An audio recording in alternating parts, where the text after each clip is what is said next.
Hello दोस्तों, राधे राधे। और आप सभी लोग कैसे हैं? हम अच्छे हैं, आशा करते हैं आप सभी लोग भी अच्छे ही होंगे। चलिए आज मैं बात करती हूँ आप लोगों के सामने अत्यधिक थकान की, सुस्ती की और अत्यधिक नींद आने की। किसी किसी को क्या होता है, अत्यधिक नींद आती है, हर समय शरीर में सुस्ती बनी रहती है और जो है हर समय सोता रहता है, मन करता है सोया रहूं और आलसी टाइप का उसका जीवन हो जाता है। देखिए, इनके जो है कारण तो बहुत हैं इस सब चीज़ों के। पहला कारण जो है, सबसे पहला कारण है, अगर शरीर में जब खून की कमी हो जाती है तो उस व्यक्ति को भी बहुत आलस आता है, नींद आती है और शरीर उसका थका थका महसूस होता है। दूसरा क्या है इसका कारण, कि जो है कभी कभी बहुत ज़्यादा थायराइड की प्रॉब्लम हो जाती है। जिनको थायराइड की प्रॉब्लम होती है उनके शरीर में भी बहुत सुस्ती होती है, नींद आती है, शरीर थका थका सा महसूस होता है। और तीसरा कारण है शुगर। शुगर जिसकी बहुत ज़्यादा बड़ी भी होती है, हर समय इंसुलिन वगैरह भी लेता है, शुगर की बहुत ज़्यादा दवाइयाँ उसको लेनी पड़ती हैं, उसका शरीर भी बहुत थकान महसूस करता है और सुस्त हो जाता है। और इसका जो है चौथा कारण जो है बीपी की कमी। जिसका बीपी लो रहता है उसके शरीर में भी सुस्ती रहती है, थकान रहती है और वो आलसी टाइप का हो जाता है। उसके बाद है पांचवा कारण इसका कैल्शियम की कमी। कैल्शियम और विटामिन डी की कमी। कैल्शियम की कमी जब शरीर में हो जाती है तो हड्डियां कमज़ोर हो जाती हैं, जिसकी वजह से शरीर सुस्त हो जाता है, आलसी हो जाता है और किसी भी काम में मन नहीं लगता। और जिसका छठा कारण जो है वो है अत्यधिक उपवास का रखना। जब हम अत्यधिक व्रत रखते हैं, अत्यधिक उपवास रखते हैं, तो हमारे जो मेन पौष्टिक आहार है, जो हमारे शरीर में जितना हमारे भोजन में हमको मिलना चाहिए वो हमें नहीं मिल पाता है, जो अत्यधिक व्रत रखता है, जिसकी वजह से क्या होता है, शरीर कमज़ोर हो जाता है, थकान महसूस होती है, हर समय आलस आता है और नींद सताने लगती है। चलिए, ये तो इसके हो गए सब कारण। अब इसका उपचार क्या है, इसके देखिए घरेलू उपचार बहुत सारे हैं और एक्यूप्रेशर के दो पॉइंट हैं। एक है प्राणायाम इसके लिए, जिसे आप कर सकते हैं और अपनी नींद को दूर कर सकते हैं। जिसको अत्यधिक नींद आती है उसके लिए, जिसको आलस बहुत आता है, सुस्ती रहती है, किसी काम में मन नहीं लगता है, उन सब लोगों के लिए इन उपायों को करना चाहिए। वीडियो पे बने रहें और वीडियो को ध्यान से देखें, तभी आपको सारे पॉइंट समझ में आएंगे। चलिए, सबसे पहले बात कर लेते हैं एक्यूप्रेशर पॉइंट की, कहाँ पे हमको प्रेशर देना है जिससे हम जो है पूरे दिन जो है शरीर में स्फूर्तिवान हो जाएं और हमारी सुस्ती चली जाए, हम फुर्तीले चुस्ती फुर्ती वाले हो जाएं और अपने काम को निरंतर करने लग जाएं, आलस ना आए और जो है हमें एकदम हमारा शरीर चंगा टाइप का हो जाए। इस तरह के हमें क्या करना चाहिए, ऐसे कौन से पॉइंट दबाने चाहिए जिससे हमारा आलस दूर भाग जाए। इसके लिए हमें क्या करना है, मैं आपको ब्लैक मार्कर से जो है दो पॉइंट दिखा दे रही हूँ, जिनको आपने 20-20 बार जो है इन पॉइंटों को दबाना है। एक तो देखिए आपका ये है, इस पॉइंट को ध्यान से देखिए कहाँ पे है ये जो है आपके यहाँ पे आता है। आपकी जो है इंडेक्स फिंगर और थंब के बीचों बीच ये हिस्सा आता है, जो ये गड्ढा हमारा है, यहाँ पे आपने क्या करना है, इस तरह से 20 बार प्रेशर देना है। 1 2 3 4 5 6 7 8 9 10 11 12 13 14 15 16 17 18 19 और ये 20। देखिए, इस पॉइंट को आपने 20 बार डेली दबाना है, सुबह, दिन में और रात को सोने से पहले।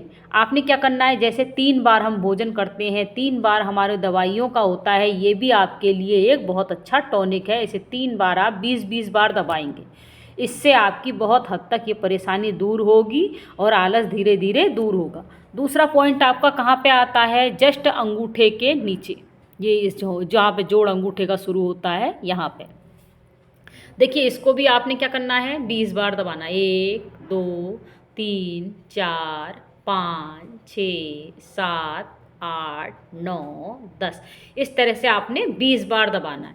ठीक है, 20 बार ये और 20 बार ये, इन दोनों पॉइंटों को आपने जो है 20-20 बार दबाना है और इससे जो है आपके काफ़ी हद तक ये प्रॉब्लम दूर होगी।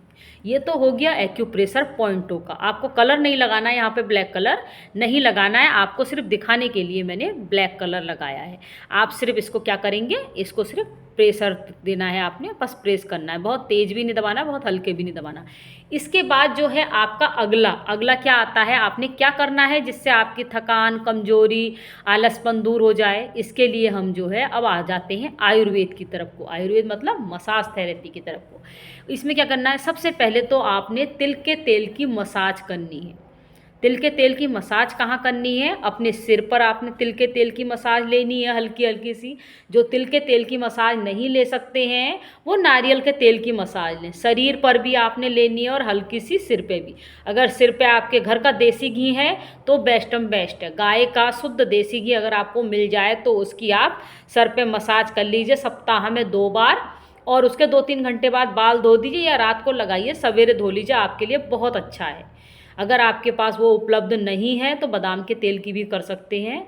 और शरीर में आप जो है तिल का तेल या फिर आप नारियल के तेल की ही मसाज करें। दोनों हाथ पैरों में अपने हाथ से कीजिए, पेट में कीजिए, पेट में पीठ में कीजिए, आपको तेल की मसाज करनी है। और जो है इससे आपकी काफ़ी हद तक जो है बॉडी के टॉक्सिन निकलेंगे। जब हम मसाज लेते हैं अच्छी तरह तो उसके बाद हमको आती है यूरिन, क्योंकि जब हम जितनी यूरिन का जाएंगे उतने हमारे बॉडी के टॉक्सिन निकलते हैं। तो इसलिए मसाज थेरेपी हमारे लिए बहुत ही बढ़िया है, जिससे हमारे सारे ऑर्गन्स अच्छी तरह एक्टिव होकर काम करते हैं। उसके बाद अब हम आ जाते हैं थोड़े से जो उपायों पे जो आपको रोज़ करने हैं। एक तो क्या करना है, अपने को हमेशा आपने बिजी रखना है। ठीक है, अगर आपको सुस्ती को दूर करना है, आलस को दूर करना है तो अपने को बिजी रखिए। चाहे आप किताब पढ़ते रहिए या अच्छी धार्मिक चीज़ों को देखिए, अपने को थोड़ा बिजी रखिए। जब भी आप खाली बैठें तो अपने को किताब पढ़ने में लगा दीजिए या कुछ ऐसा लिखिए, अच्छे अच्छे शब्द लिखिए, जैसे राम नाम का नाम लिख दीजिए, ओम को 1 पेज डेली ओम का उच्चारण लिखिए। इस तरह से अपने को बिजी रखना, चाहे किसी भी काम में बिजी रखिए, पढ़ने में, लिखने में या अच्छे धार्मिक चीज़ों को देखने में, तो उसमें अपने को बिजी बिजी रखिए। ठीक है, और क्या करना है, सुबह आपको प्रातःकाल उठ के 1 एप्पल खाना है। और एप्पल को कभी भी काट के नहीं खाना है, आपको धोना है और डायरेक्ट दांत से आपको काटना है। और सवेरे खाली पेट एक जो है सेब आपको डेली खाना ही खाना है, इसका बिल्कुल विशेष ध्यान रखिए।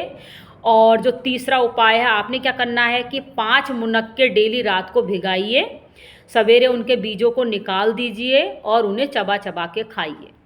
इससे भी काफ़ी हद तक आपकी जो है नींद कम होएगी, आलस कम होगा, सुस्ती कम होगी और शरीर चुस्त दुरुस्त हो जाएगा।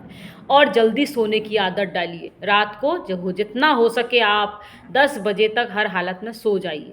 जल्दी सोइए और जल्दी उठिए। और रात को भरपेट भोजन कीजिए, लेकिन इतना भी मत खाइए कि आपको जो है बहुत ज़्यादा दिक्कत हो जाए। इसलिए अति का भोजन जो है आपको दुखदाई देगा। भरपेट भोजन ना करें। और जो है आप खाने के बाद जो है थोड़ा टहलने का प्रयास ज़रूर कीजिए। अगर टहल नहीं सकते हैं तो वज्रासन में ज़रूर बैठिए।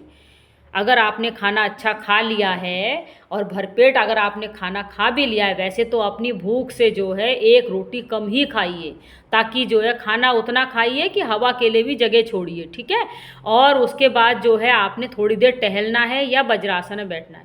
खाते ही आपको नहीं सोना है, इस बात का विशेष ध्यान रखिए।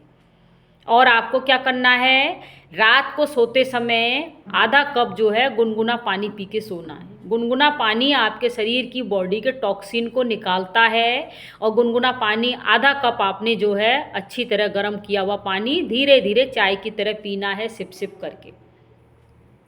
और जो है अपने खान पान पर विशेष ध्यान रखिए। जितना हो सके आप जो है अच्छा खाना खाइए, चाइनीज़ फूड से बचिए, फास्ट फूड से बचिए, घर का अच्छा भोजन कीजिए।